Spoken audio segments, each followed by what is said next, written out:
Bus stand comfort സ്റ്റേഷനും നഗരസഭാ UDF ഭരണത്തിൽ ശാപമോക്ഷം.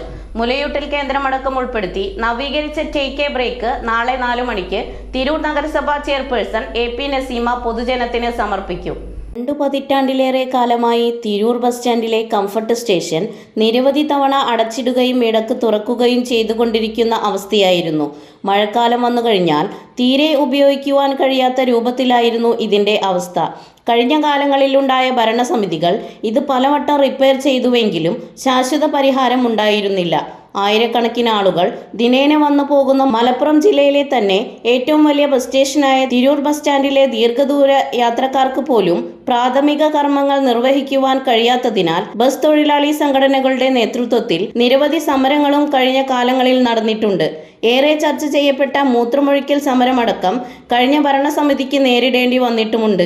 MP നസീമയുടെ നേതൃത്വത്തിലുള്ള ഭരണസമിതി അധികാരത്തിൽ വന്ന സമയത്ത് തിരൂർ ബസ് തൊഴിലാളി യൂണിയൻ ചെയർപേഴ്സണെ സമീപിക്കുകയും ഈ വിഷയത്തിൽ ശക്തമായ ഇടപെടൽ വേണമെന്ന് അറിയിക്കുകയും ചെയ്തിരുന്നു.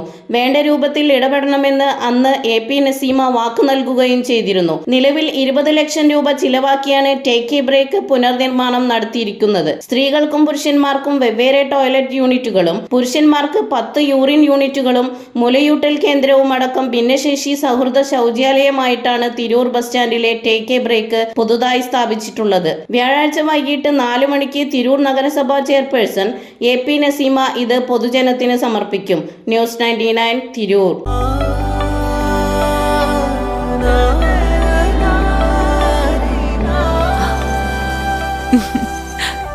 ആചാരങ്ങളും ആഘോഷങ്ങളും പലപ്പോഴും പലതാണ്.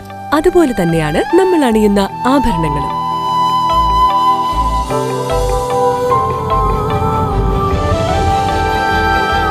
ജീവിതത്തിലെ ഓരോ നിമിഷങ്ങളും അവിസ്മരണീയമാക്കുന്നു ആസാദ് ഗോൾഡ് ആൻഡ് ഡയമണ്ട്സ്.